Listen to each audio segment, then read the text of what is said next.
आज के इस महत्वपूर्ण सभा में जबकि एनईसी अपने 50वां वर्ष गोल्डन जुबली मना रही है, उस सभा में उपस्थित हमारे सर्वाधिक लोकप्रिय प्रधानमंत्री श्रद्धेय नरेंद्र मोदी जी, मेघालय के राज्यपाल महामहिम मिश्रा जी, मेघालय के मुख्यमंत्री कोनराड संगमा जी, आज यहां उपस्थित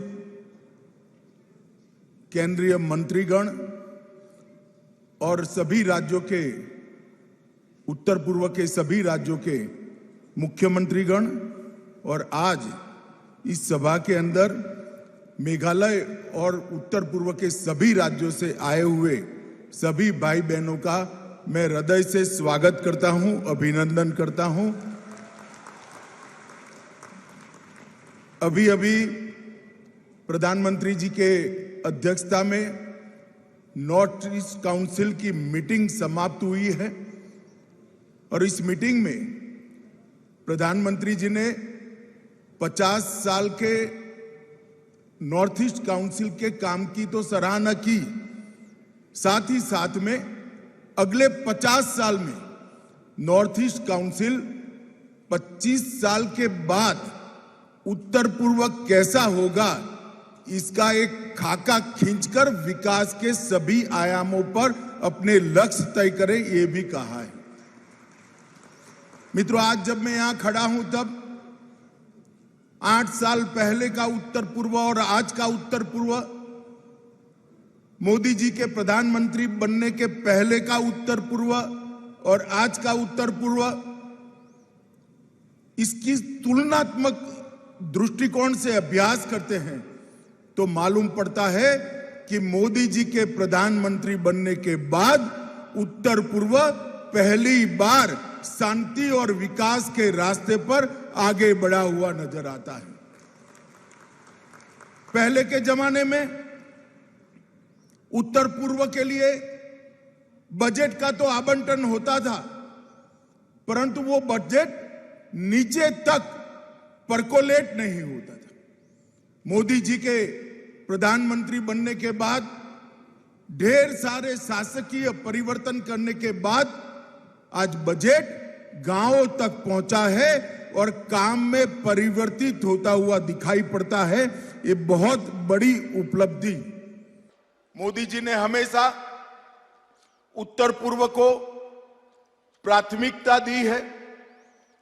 हर 15 दिन में एक मंत्री उत्तर पूर्व में आए और मोदी जी स्वयं प्रधानमंत्री बनने के बाद 8.5 साल में 50 से ज्यादा बार नॉर्थ ईस्ट के अंदर आए हैं। वो देश के ऐसे सर्वप्रथम प्रधानमंत्री, और 400 से ज्यादा बार मंत्रियों के दौरे हुए। पहले उत्तर पूर्व का विकास डोनर मंत्रालय तो था ही नहीं, अटल जी ने बनाया। नॉर्थ ईस्ट काउंसिल के सीमित बजट तक रुका हुआ था। प्रधानमंत्री जी ने इंफ्रास्ट्रक्चर के बड़े बड़े प्रोजेक्ट्स को भारत सरकार के स्तर पर लेकर उत्तर पूर्व के नॉर्थ ईस्ट के इंफ्रास्ट्रक्चर को एक नया शेप देने का, एक नया आयाम देने का काम किया है। भाइयों बहनों, इसके कारण उत्तर पूर्व के अंदर न केवल टूरिज्म की संभावनाएं बढ़ी हैं, ढेर सारी छोटी छोटी इंडस्ट्रीज और शिक्षा संस्थान और स्पोर्ट्स से लगे हुए संस्थान भी उत्तर पूर्व में आज नजर में आते हैं। उत्तर पूर्व की हर राजधानी को रोड से, ट्रेन से और एयर कनेक्टिविटी से जोड़ने का प्रकल्प भी प्रधानमंत्री जी ने लिया है। और सबसे बड़ा काम अगर प्रधानमंत्री जी की नेतृत्व में हुआ है तो आज हमारा उत्तर पूर्व, आज हमारा नॉर्थ ईस्ट सभी विवादों के मुक्त होने की दिशा में जा रहा है और शांति यहां पर प्रस्तापित करने का काम नरेंद्र मोदी जी ने किया है। ये 8 साल के अंदर जो पूरा उत्तर पूर्व पहले बंद, हड़ताल, बम धमाके, गोलीबारी से जाना जाता था। अलग अलग ग्रुप के उग्रवादी समूहों के अलग अलग घटनाओं के कारण उत्तर पूर्व के लोग भी चैन की सांस नहीं ले रहे थे। यहां पर टूरिज्म और इंडस्ट्री भी नहीं बढ़ रही थी। ये 8 साल के अंदर अगर 2014 से तुलना करें तो विद्रोह की घटनाओं में 74% कमी नरेंद्र मोदी जी के शासन के अंदर आई है। सुरक्षा बलों पर हमले की घटनाओं में 60% कमी आई है और नागरिकों की मौत का जहां तक सवाल है 89% कमी आई है और लगभग 8000 युवाओं ने सरेंडर कर मेन स्ट्रीम में आना पसंद किया है। ये नरेंद्र मोदी जी की बहुत बड़ी उपलब्धि है, क्योंकि जब तक शांति नहीं होती है तब तक विकास संभव नहीं है।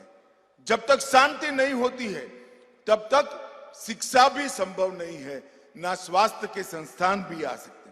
मोदी जी के कालखंड के अंदर ही 2019 में NLFT से समझौता हुआ, 20 में ब्रू समझौता हुआ, बोडो समझौता भी 2020 में हुआ, कार्बी समझौता 2021 में हुआ और असम मेघालय और असम अरुणाचल के सीमा के विवाद भी बहुत बड़ी मात्रा में समाप्त हो गए।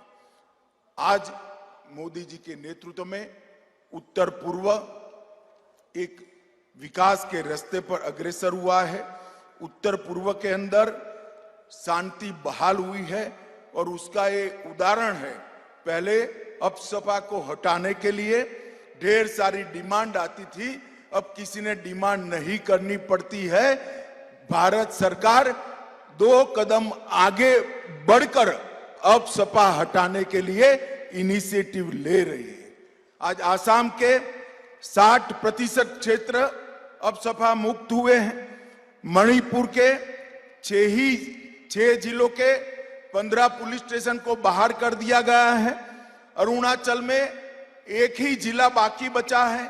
नागालैंड में 7 जिले मुक्त कर दिए गए हैं और त्रिपुरा और मेघालय पूर्णतया मुक्त हो चुका है। ये बहुत बड़ी उपलब्धि नरेंद्र मोदी जी के प्रधानमंत्री काल में मोदी जी के नेतृत्व में प्राप्त हुई है। और हम चाहते हैं कि अभी भी जो लोग बचे हैं, जिनके साथ वार्ता हो रही है, वो अपने हथियार डाले, मेन स्ट्रीम में आए और इसके साथ साथ उत्तर पूर्व के विकास के लिए हम आगे बढ़े। मित्रों, एक मौका है, NEC का गोल्डन जुबली वर्ष। प्रधानमंत्री जी ने आज NEC की मीटिंग में ढेर सारे लक्ष्य NEC और राज्यों के मुख्यमंत्रियों के सामने रखा है। मैं प्रधानमंत्री जी को और पूरे उत्तर पूर्व की जनता को NEC की ओर से इसके अध्यक्ष के नाते विश्वास दिलाना चाहता हूं। आज जो भी लक्ष्य प्रधानमंत्री जी ने हमारे सामने रखे हैं, इसकी 100% पूर्ति समयबद्ध तरीके से हम करेंगे और नॉर्थ ईस्ट को देश के बाकी हिस्सों की तरह एकदम विकसित क्षेत्र बनाएंगे, शांत क्षेत्र बनाएंगे, रोजगारी युक्त क्षेत्र बनाएंगे। ये हमारा संकल्प है। आज प्रधानमंत्री जी ने स्वयं यहां आकर NEC की मीटिंग की अध्यक्षता भी की और इतने बड़े गैदरिंग को, इतनी बड़ी सभा को भी संबोधित करने के लिए समय निकाला। इसलिए मैं पूरे नॉर्थ ईस्ट की ओर से सम्माननीय प्रधानमंत्री जी का बहुत बहुत धन्यवाद कर मेरी वाणी को विराम देता हूं। वंदे मातरम।